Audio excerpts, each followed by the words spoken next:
Welcome back. The cracks in the US housing market are starting to form. So for example, Redfin reported on Friday that the share of price reductions right now is at an all-time record high. On top of that, inventory levels, or the number of houses for sale nationwide, increased big time last week. I have a lot to share in today's video. Let's begin here. Just announced November 3rd, according to Redfin here, a record share of home sellers dropped their asking prices as high rates cut into buyers' budgets. It says nearly 7% of for sale houses posted a price drop during the 4 weeks ended October 29th on average, the highest portion on record. The record comes as mortgage rates hovered at elevated levels, hitting their highest levels in 23 years last week and cutting deep into buyers' budgets.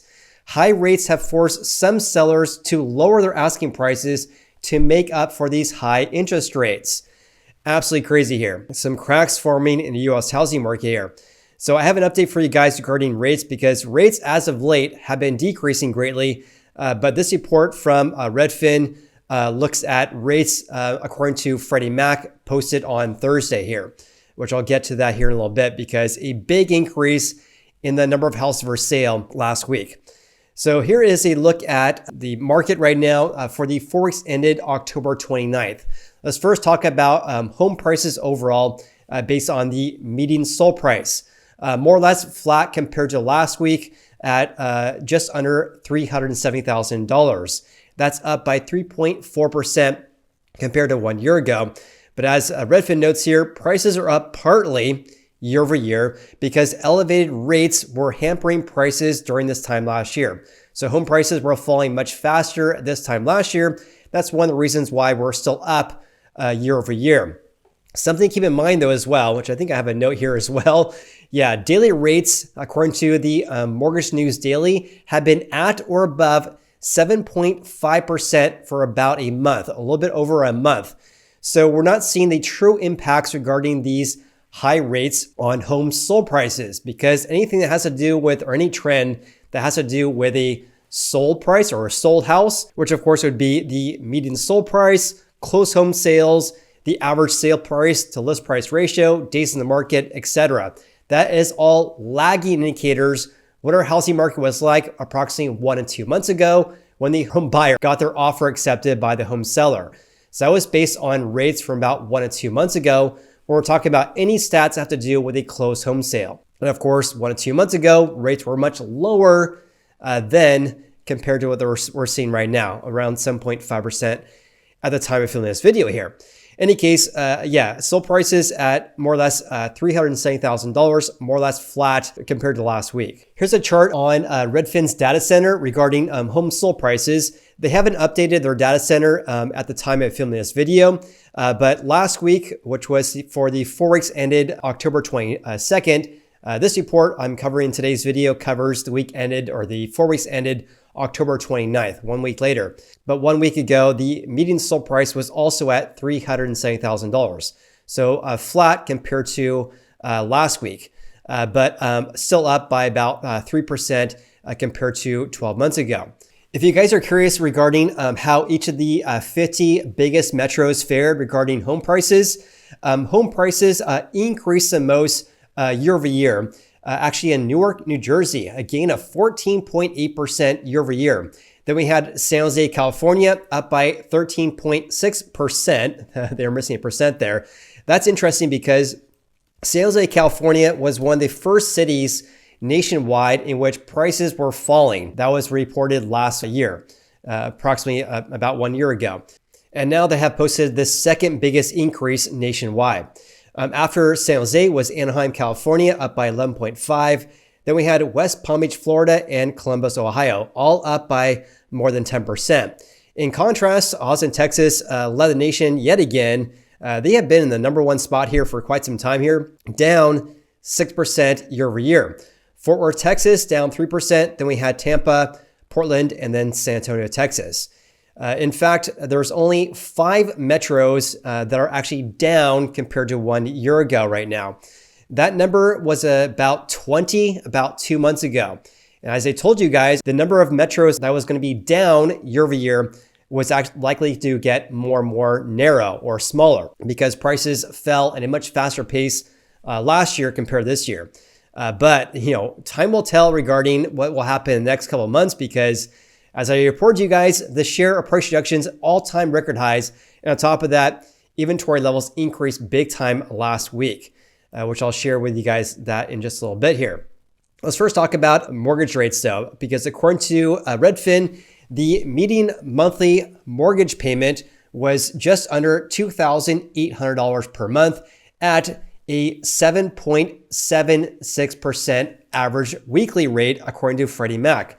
That is a gain of 12% year over year and only $16 shy of the all-time record high that was set 1 week ago.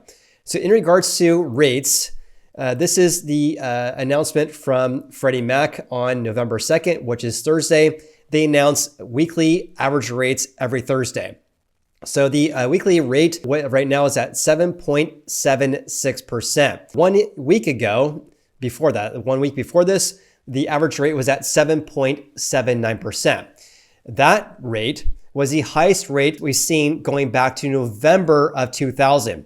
So this means that even though rates decreased from 7.79% to 7.76%, this means we're only 0.03 percentage points below the 23-year high that was set about 2 weeks ago. So in other words, rates are still very high right now, right?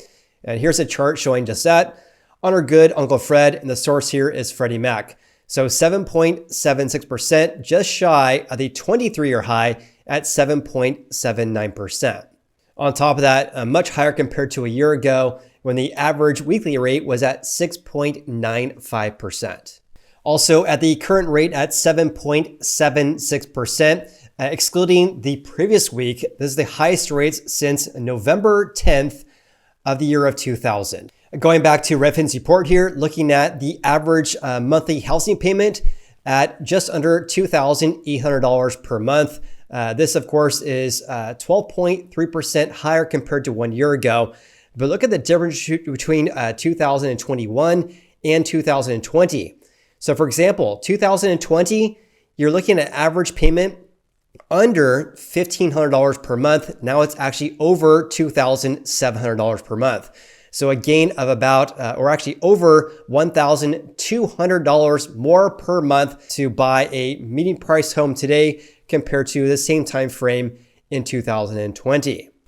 Okay, let's change gears slightly here and talk about pending home sales, a measure of contracts being signed between buyers and sellers, very much an early indication of home buying demand, and of course, our US housing market in general as well. So pending home sales, new listings, and active listings. Big numbers here, or big changes here, I should say. So pending home sales decreased by 8.8% year over year. New listings increased by 1.1%. This is actually the second time since July of 2022 in which new listings were up compared to the previous 12 months. Redfin mentions here the increase was partly due to the fact that new listings were falling much faster at this time last year. In regards to active listings, this is housing inventory, or the number of houses for sale nationwide, decreased by 10.2%. That's the smallest decline year over year since July. Now here's something that they did not mention, which I noticed, because this is a big increase compared to the previous week. So for example, right now it's at 859,000 more or less. Last week, there was 842,000. That's a 2% rise in inventory levels in one single week here. So let me share this with you guys because this is very big news, something I noticed right off the bat here, because again, this is very much an early indication of what lies ahead with the US housing market here. Well, let me just exclude 2022 here. So right now there's around 859,000 houses for sale, right? 1 week ago, it was just under 842,000, a big increase of 2% in one single week. So if this chart here was updated, we'd be over here, right? One thing I do want to mention is that inventory has been increasing. It was increasing at a fast clip during the spring months here, but look at the gains over the past month or so. We're seeing small increases. 829 to 831. Then we had 833, 837, 840, 840 again, 842. So increases in the range of 1,000 to about 3,000. Whereas this last week, it increased from 842,000 to 859,000. So that's a huge increase of 17,000 more homes for sale right now compared to the previous week. And keep in mind, again, the previous month, we saw only gains in the range of 1 to 3,000, not 17,000 in one single week here. Now, here's a look at inventory levels over the past several years. Here right now, this one's updated. This is actually from their weekly update here, 859,000, which is more or less on par with 2021, but well below 2022 right here. But like I've been mentioning though, inventory levels is still increasing, highly unusual here. Inventory levels tend to peak in the late summer months around July and August each and every year. Whereas this year, it's still increasing. That would put downward pressure on prices if this maintains. And also, again, I just can't believe that we're still up or still increasing compared to the previous months here. Now, here's part of the reason why active listings is still rising. And that's because we're seeing fewer contracts being signed between buyers and sellers. So kind of think of it this way. If there's fewer contracts being signed between buyers and sellers, there's going to be fewer closed home sales, right? And therefore, also when demand decreases, it takes longer for houses to sell. So for all these reasons, this is why inventory levels is still rising here. And in fact, when looking at pending home sales, it decreased by 8.8% year over year, still below levels in 2022 every single week so far this year. So we're seeing that. But on top of that, new listings is not falling at the same rate last year. New listings here in red last year fell off a cliff once we hit July. This year, new listings are seeing a seasonal decrease, but not decreasing at the same rate we saw last year. That's one of the reasons why active listings is still rising here. I'm going to be really curious to see what this looks like in about a month now, because if new listings start to kind of go this way and we have more new listings compared to previous years, that of course will increase inventory levels even more. And of course, if that does happen, that would put more downward pressure on prices as well. Let's also talk about how each of the 50 biggest metros fared as well regarding new listings and pending home sales. So new listings increased the most in Phoenix, Arizona, a gain of 13.9%. That reminds me I should do a Arizona housing market update, and I'll do that very, very soon here. Phoenix, Arizona, leading the nation, a gain of 13.9%. Then we had San Jose, Miami, Tampa, and West Palm Beach, Florida. The biggest declines was Atlanta, Georgia, decreasing by 22.5%. Then we had Portland, Oregon, Seattle, Nashville, Tennessee, and San Antonio, Texas. There was only 16 metros that saw a gain year over year out of the 50. In regards to pending home sales, Austin, Texas saw the biggest increase, up by 2%.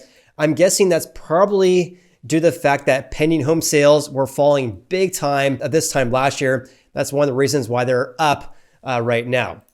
After that, we had Tampa, Florida, up by 1.3%, and Las Vegas saw a gain of 0.2%. So only 3 of the 50 biggest metros are up year over year. In contrast, of course, 47 are down.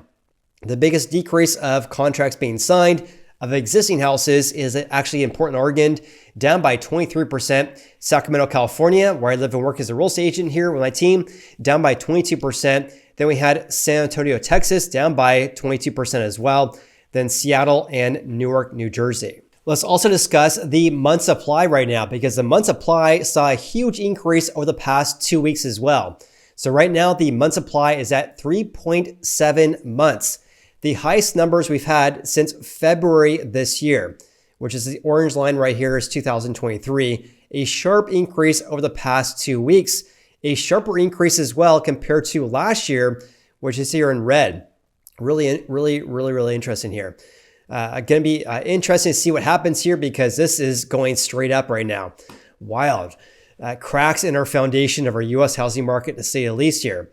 38% of all pending home sales over the past 4 weeks went under contract within the first 2 weeks, below levels in 2020 as well as 2021, but still higher compared to last year right now.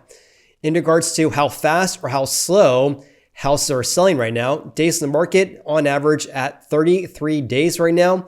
This means houses are taking longer to sell compared to 2021, but still selling faster compared to last year's levels. So for example, last year, days in the market was around 35 days. Now it's at 33 days right now. Again, this is a lagging indicator of our US housing market though.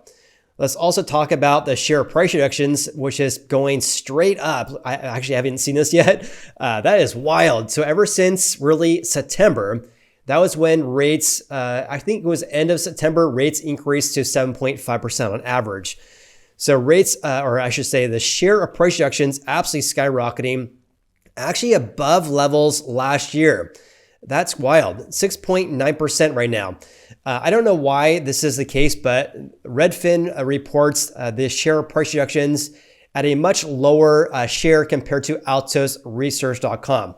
Realtor.com and Redfin, their reports regarding the share price reductions tend to be a lot lower than altosresearch.com because according to Altos, the share price reductions is around 38 to 40% and not 6.9%. Anyways, they have a different way of probably looking at data here, but looking at Redfin's data, the all-time record high, I believe their data goes back to the year of 2015. I personally really like looking at the share of price reductions because this again is an early indication of what lies ahead in our US housing market. If home sellers are not getting their asking price, therefore they have to reduce their asking prices in order to attract a buyer, right? So when the share of price reductions is increasing, and right now all-time record highs, this implies that either home sellers are overzealous, asking for way more than their house is worth, and or home buying demand is decreasing so much that home sellers are basically chasing the market downwards because of these high rates we have right now. So it's going to be really interesting to see what this looks like in the next coming months here. Let's also talk about the average sale price to final list price ratio that has been going down ever since July, which is seasonal. But this ratio right now is at 99.1%. This means on average for the houses that closed or where the sales was finalized over the previous 4 weeks, home sellers sold their houses for 0.9% below their final list price on average. This is roughly on par with 2020, still a little bit higher compared to last year.